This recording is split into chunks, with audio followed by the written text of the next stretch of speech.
during February, early February in the Northeast. It's always nice to thaw out a little bit and get out there. It is a gorgeous part of the country. So even before you get to the soccer, people from the Northeast, I don't know how often they go out there, to like Palm Springs and that area.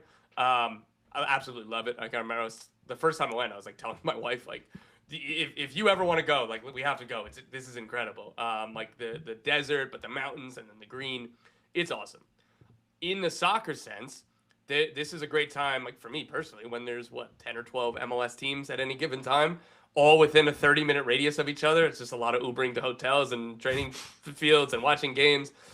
At any given time, there are multiple games on, and you're just standing on the bleachers next to like a player's parents, and then you look over and it's just like a sporting director. Then there's 3 agents, and then there's some fans, and then it gets just a really, really cool atmosphere and area, and it feels like what like the NBA Summer League was in the NBA, like before it got like too big, and that it became like a cliche where like so many people came.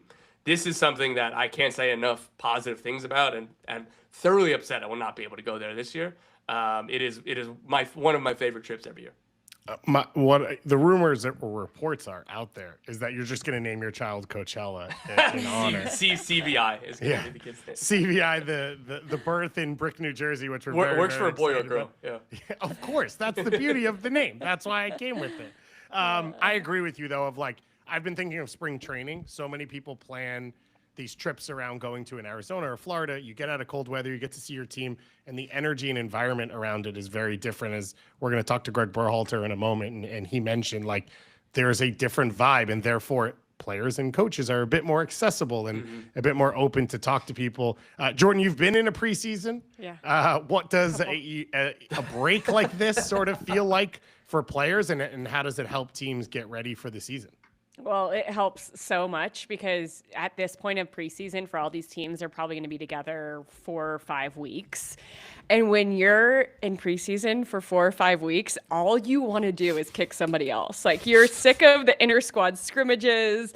You're like, okay, enough of the meetings and tactics. I want to actually go see if what we worked on for so long can be implemented and works against another squad. So I think it's kind of perfect timing for both MLS and NWSL. I think the preseasons are starting at similar times this year in January. So both of these leagues, I think it's perfect. I love that it's at the same place. I have a question though, since you've been there multiple times, Tom. The fields are all at the same place, right? Teams are staying all around, but when you're watching games, you're just like back to, like you can just turn your body essentially and watch the other game. Yeah, it was a lot of that, or you hear some noise at the other field and you try to shape and go that way. Again, you can go in little bleachers, but I like to kind of stand where at any given moment I can kind of swivel and turn the other way. Probably not for a public recommendation. I would find ways to be closer to the teams, but then there's real security last year that I think that they're going to be ramped up again because I'm expecting more fans to go. And listen, if you're a fan listening to this, particularly in the LA area, SoCal area, like I think Galaxy fans first, LAFC fans, and San Diego fans last year, that was the first time San Diego got to watch their team, like in real life in person, even in a scrimmage. I think the teams that are local, the fans that are local, understand that this is an awesome trip if you're a big MLS fan and have some time and are able to go. I've seen more and more like a couple Chicago fans or a couple Minnesota United fans last year. If this is something that you're interested in doing, I couldn't recommend it more. You can go to the Coachella Valley Invitational website, CoachellValleyInvitational.com, to start getting your tickets because, as Tom mentioned, great event to go to, great opportunity. We'll have another expansion team, which will make its debut on the field in this one. We'll talk about that a little bit more in just a moment. Let's start on the MLS side because MLS starts on Saturday, February 7th, and it has back-to-back games on that weekend. St. Louis City and Austin, our first game at 11 a.m. local time, and then games running all the way through 5:30 p.m. local time. So you can hang out, chill, and as you guys talked about, back-to-back fields, San Jose, Charlotte, then Minnesota, SKC, Portland Timbers getting on the field against DC United with their new designated player, Ty Baribo, who will be out there. And then the next day, a doubleheader with the Galaxy playing Chicago Fire and LAFC playing against NYCFC. Then all the teams come back on Wednesday. from 10 a.m. through 6 p.m. You have constant soccer on all the fields going on with every single team playing. And then the MLS games finish on February 14th on Saturday. Again, 10 a.m. through 4 p.m. And then NWSL starts on Sunday, February 15th. So if you go that weekend, you get a chance to watch both leagues play. You get a chance to watch every single team play in person. And then it gets kicked off with who else? The Shield winners. KC Current against the San Diego Wave, one of those local squads. And it runs all the way through to the end of that day. The final game of Sunday, February 15th, Denver Summit against Utah Royals. Jordan, this is a project you've worked on for a while. It'll be the first time you see it on the field. And you will do so against Utah, which I think is a little bit sweeter. Yeah, and just if you've listened to us in Soccerwise for the last couple of years, I've really been hoping that Utah continues this trajectory of like not just ending the season well, but starting the season well. And this could be a really good opportunity for them. I think what Tom was just saying, if you're a new fan of the Denver Summit, what an opportunity to go watch them play for a couple of games and to do it in a place that's beautiful and the weather is nice, because here in February, you never know what you're going to get in Colorado. Could be 65 like it is today, or it could be 2 degrees. So yeah, really excited to see, I think, as are all the teams participating, what's the summit going to look like under Nick Cushing, and what is this team? How is it going to come together? What's the roster going to look like at that point? But what a great opportunity to test yourselves against some Rocky Mountain rivals. As our good friend in the chat, Frank Dolan, asks, what does the Summit roster look like and what are they going to have ready? They will be ready, because we are going to be talking to Nick Cushing in just a moment about the preseason, about everything that they're planning and putting together. But before we do that, let's dig in a little bit on the storylines we are excited to watch with these groups. Let's start on that MLS side early on. Tom, you went through this schedule. You went through these teams.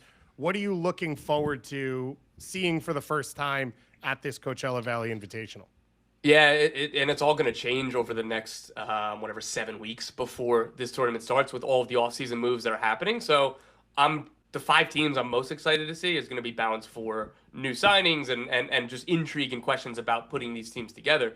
Last year, Christian Ramirez had been traded to the Galaxy. Minnesota and the Galaxy, sorry, no, he wasn't from Minnesota, but he had been traded to the Galaxy. And he's just like waiting for the deal to be announced, and like he's just kind of there. So like those are funny things. He got to make his debut in preseason with the team. So those are the ones that you'll find out the week of when new signings are arriving and being able to debut. But for me, there are 5 teams that I'm particularly interested in at the Coachella Valley Invitational. I'll start with the San Jose Earthquakes. The San Jose Earthquakes are in the market for a DP number 10. It is year 2 of Bruce Arena. That is always a big jump for him as a manager. And they've got some question marks around the team. They'll need a new goalkeeper. Christian Espinoza has got, 1 foot out the door, if not further. So this team is going to look a lot different than it did last year. And last year was the first instance that I saw of Chicho Arango and Joseph Martinez playing together. And it did not look good against the ball. And then San Jose figured it out over preseason. You watch them work it out in real time. So the Quakes, again, are going to be a team of interest. What else? LAFC. Obviously, Son Heung-min and Denny Bouanga. Ooh, But what else, Sonny, baby. What else are they going to do around this? And by the way, Son seems like a perfect Coachella guy. Like Coachella, like the music festival. I think that he'll fit right in here. And so you've got those guys that those will always be who you're dying to see. But this team retools itself seemingly every transfer window. And they're in the Christian Espinoza sweepstakes. They could add a U22 initiative. They could add a DP if they want. Like, there are so many different machinations that this roster could look like when they roll the balls out at Coachella that I'm always going to be interested in that team. And a new coach, Mark Dos Santos, his first opportunity as head coach. I think leading with Son's okay. I think leading with the highest jersey seller on the planet is always acceptable when you want to talk about a team. Both the Cali squad, super interesting. The idea that Christian Espinoza could be on either of those rosters, I think, is fascinating to many, many fans. The next one, Tom, that we were going to talk about is Minnesota, who are hanging on right now to a potential Dane St. Clair future or not. Yeah, there's huge question marks over that. If you're listening to this live, that is something to watch very, very carefully soon. If you're listening to us through a podcast, there might be a decision made. Who knows? But Minnesota United still have to replace Taniel Luce. They had a really, really strong foundation, a really good year last season. How do they build on that? How do they not regress? How do they, I guess, either double down on their game model, or how do they tweak it a little bit? So this was a team the first 2 years ago, they hadn't hired a head coach yet, and you just had no idea what was happening with this team. And then Eric Ramsey came in a month later, and they've been really good ever since. So what will year 3 look like for this team under Ramsey, essentially year 3? And that's a team that I'm very excited to see if he's still here. Another one that it's going to have a special guest on this show, Chicago Fire, Gregg Berhalter. This team, I think, is very, very good as is because they've done some early winter work. They brought in Anton Saletros. Andre Franco stays full-time. They bring in a South African center back who's really highly rated. How is that all going to look on paper, on the field, rather? It looks nice on paper. And what else do they have up their sleeve? They're still big game hunting for the DP. I wouldn't expect, if it is a big, big name, I wouldn't expect that to happen this winter. But what will the team look like so that they're in a position that in the summer, Robert Lewandowski, he's being linked with the club. What might they look like if he's able to come in the summer? So there's always a lot of interest there. I, of course, sat down with Greg, and the longer conversation we will put out a little bit later. But I use that phrase, big game hunting, and he didn't shy away. He's like, we have lists. We are talking to everyone. We are active. He's like, it was one of the reasons I took this job in Chicago is the potential we have. So as you see these reports and rumors come out, reports if it's Tom, rumors if it's everyone else, remember that this is a real thing that they are working on, but they only want the right person. And it would be amazing to see that person debut. And then the last one here, Tom, is one that is kind of DP loaded. Portland did a lot of the work last year, but we haven't seen it all on the field, all healthy yet, and we are hoping in preseason. Right, and this is a team in the Portland Timbers that I think that they have a lot of good pieces. They just need to kind of connect it and finish the squad. They're in the market for defensive help, particularly at center back, maybe another central midfielder. What will David DaCosta look like in year 2? I really liked Velde, what he showed in his first few months with the team. David Goss theorem. What will they look like in year 2? I'm very, very excited for this team. They have work to do, but I do like their foundations, and we'll see how it comes across in preseason. It's going to be a big opportunity for all these teams to get on the field and try and be ready to hit the ground running in the regular season. Now, Jordan, we do have a question in the chat from Andrew Johnson who says, can you come back to Columbus and coach the Columbus Crew, please, if you have the free time? It's not your responsibility if you don't want to. I'll see if I can squeeze another job in, but that seems like an easy one to just be able to do, right? Broadcaster, owner, and from remote coach.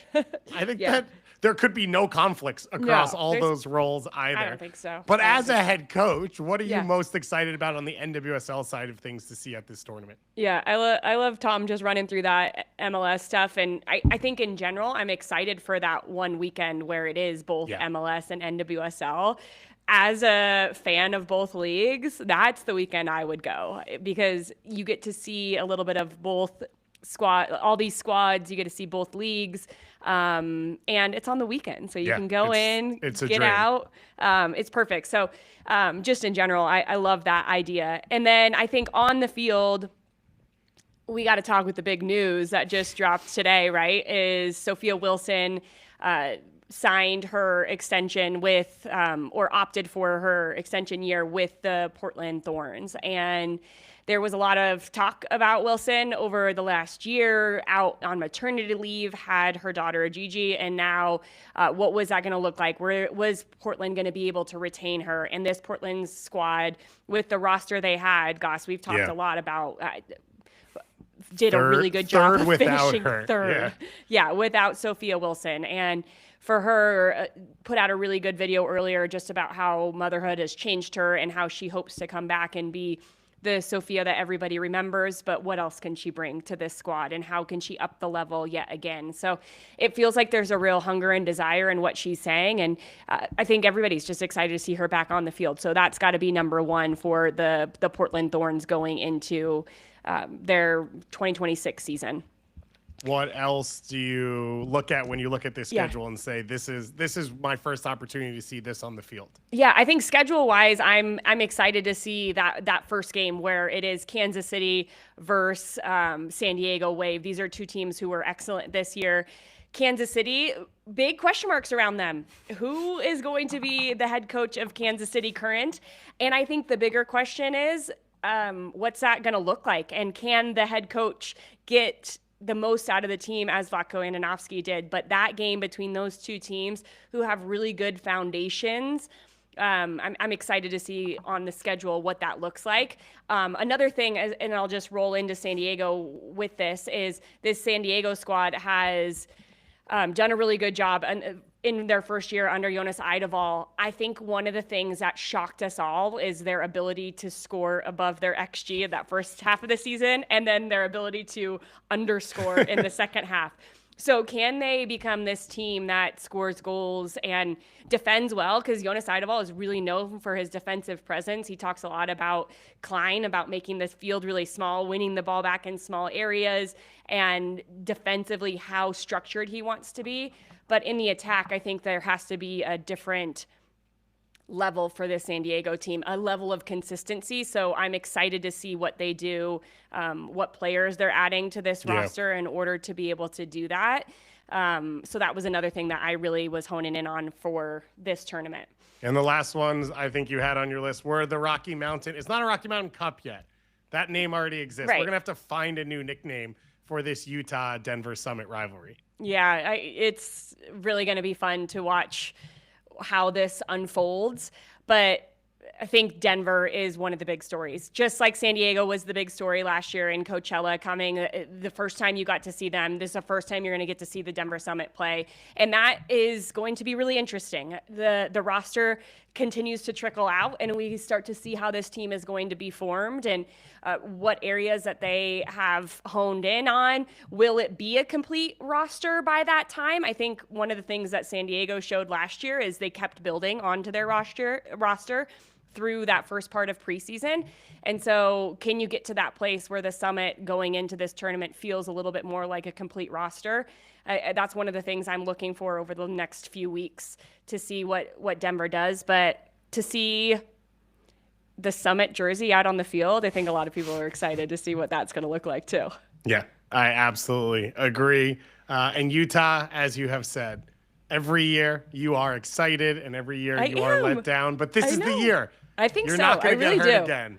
I really do. Just quickly on Utah, they bring in Madison Hammond, holding midfielder, who I think will really help solidify some of the things they're doing. And then Miyabi, a really good attacking-minded Japanese international who can get forward in what Jimmy Kunratz wants to do, but has the defensive ability to solidify the back line. So I think Utah's done a good job already of building their roster in some key areas where they've either lost or need to have some competition. And it feels a little new. It's both international level players, but also players who have NWSL experience. They went college year one. They went full international year two. Yeah, now maybe we find the mix in the middle. I've been racking my brain for like a skiing Joe Klein reference between Utah and Denver Summit. I've got black diamonds in my head. I've got yard sales and French fries and pizza, as Frank put in the chat. I didn't get there, but we did get a chance to chat with some of the people who are going to be on the field for this big tournament. Let's start on the MLS side of things, as that's the first side of the schedule. And let's start with Gregg Berhalter chatting a little bit about what they're trying to accomplish. We are very excited for the announcement of the schedule of the 2026 Coachella Valley Invitational. And we have with us one of the head coaches who is going to be taking part in this competition, Gregg Berhalter, that you know very well. Coach, give us a little bit of an idea as you look towards preseason. What is the focus of it for a team? What is the necessity for a squad? Yeah, I think for every team, it's slightly different based on where you are in the build of your squad. But for every team, I know how important that last phase is, and that's where Coachella comes into play. Fantastic conditions to train in, great weather, great facilities. But then you have, fans and you have games, and that's what's most important, because as you put those final touches on both your fitness and what you're doing tactically, you want real competition. You want to do it in front of spectators. And that's why we really like Coachella as a tournament. You have an interesting setup in your schedule. You've got the LA Galaxy, Austin, and Portland. So former teammate and your former assistant. Does that make it a little bit tastier, a little bit more fun? I love it. I love it. I think it's great. We didn't get to play Austin last year. For LA Galaxy, for us, it was kind of a measuring stick. I think we played them on our last game of preseason at Coachella last year, and they were the former champs. and we beat them 1-0. And it was, I think, a moment for this group to really show that they've made progress. So there's all sorts of, subplots to the Coachella tournament. How nice is the respite too to get out of Chicago in February and get to Palm Springs? Yeah, I mean, that's what I was blown away with last year was, there's not a cloud in the sky. The weather's consistent, every day the same. Great conditions to train in, great backdrop of the mountains and the, the Coachella music concert and all the stuff they have there. So we really enjoyed it. And we're hoping to see the fans get out there as well, but we appreciate you taking the time to talk to us about it. Yeah, and what I found last year was it was fans from all over, not just Galaxy or San Diego. There were Chicago fans, there were fans from Portland and San Jose and Austin, and it really made for a great environment in the games. Yeah, I know you have a background in baseball. To me, it's the spring training now of the MLS atmosphere. Yeah, exactly. And it's fun, and everyone's in a good mood. Everyone's ready to go, so it's a fun tournament. So if you're listening, get your tickets now. Go to the website. And Greg, we appreciate you taking the time to talk to us about it. You bet. Awesome chatting there with Greg Berhalter a little bit about what they are trying to accomplish and what this tournament could be. But then we had to go NWSL side of things, and who better to talk to than Nick Cushing, who's going to get an opportunity to coach his team on the field for the first time. We are very excited now here on Soccerwise to talk to the architect of everything that is going on in Denver, one of the biggest stories in women's soccer, one of the 2 expansion teams in NWSL. And of course, you know him very well, Nick Cushing. Nick, thanks for joining the show. No problem. It's good to be here. So let's start with, you've got a big task on your hands. We're going to get into a lot more specifics, but in general, if I ask you, what are you doing to prepare? What does your life look like right now? Very different to my normal sort of coaching life because it's a lot of meetings and a lot of conversations, and it's mainly like strategy work where we're sort of, I've said a lot, the decisions we make now are going to be the important ones that make us competitive next year.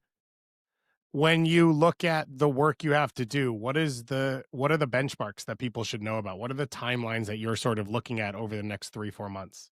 Yeah, I think initially it was about, the identity and the sort of who we're going to be. And I really enjoyed that part with ownership and leadership. Then it was, recruiting staff and recruiting or highlighting players. And now this process is, we've announced a few players. We've got some more to announce coming up, and we've got a little bit of work to do on recruiting the sort of final group of players that will make up the squad. But I'm really pleased with where we're at. One of the things we're so excited about is the Coachella Valley Invitational, the first opportunity to see your team on a field. I know for expansion teams being here from North America, seeing them, that first preseason, it kind of feels surreal. Like it's a name for a while and then it finally gets on the field. How excited are you for that moment? And what is sort of the CVI give you as a team that you're able to use? Yeah, I'm really excited for preseason. I'm really looking forward to it. And we were given the opportunity to join the tournament. It's one I'm familiar with from the men's side. We went 3 times to the Coachella Valley with New York, and it's an incredible tournament. It gives the best preparation for a team because the facilities are fantastic. The games are really competitive. I think the perfect thing for me as head coach is there are fans and supporters in the stadium, which makes it really competitive. The games are on TV, so it really does prepare the team for what is the regular season. And yeah, I'm really, really pleased with taking our team to it. You have any good memories from the times with NYCFC being out there? It's not a bad time to be in the Coachella Valley. Yeah, it's the weather is fantastic. The facilities are incredible. Probably my best game there was, again, we played LA Galaxy, and obviously they're a local team, so the support is incredible. It's almost like a packed house. So yeah, I can't wait for our first game as Denver Summit, and for us to be at Coachella is really important. Well, it was awesome talking to the 2 of them as they get ready for the season. And it was awesome being here with the 2 of you. And we are honored to be a part of Coachella Valley Invitational's big release of their schedule. Go to their website to get tickets. It's going to be one of the first big events of the year in 2026. There's soccer happening in the U.S. in 2026. I don't know if the 2 of you have heard that. Yeah. Well, I did hear this is the first big event, though. This is the first one. Yeah, I like it. So everyone has to be there. Everyone that gets an opportunity should go out. Thank you to the two of you for being here. Thank you once again to CVI for having us be a part of this. Thank you to all of you in the chat watching live and everyone else watching later on. And we are very excited to continue covering the teams that will be there as well as the tournament itself when it comes. As they all mentioned, these are the games that are broadcast. So we all get to dig in, see what's going on for the first time in the offseason. Thank you all of you once again. We'll talk to you all again very, very soon.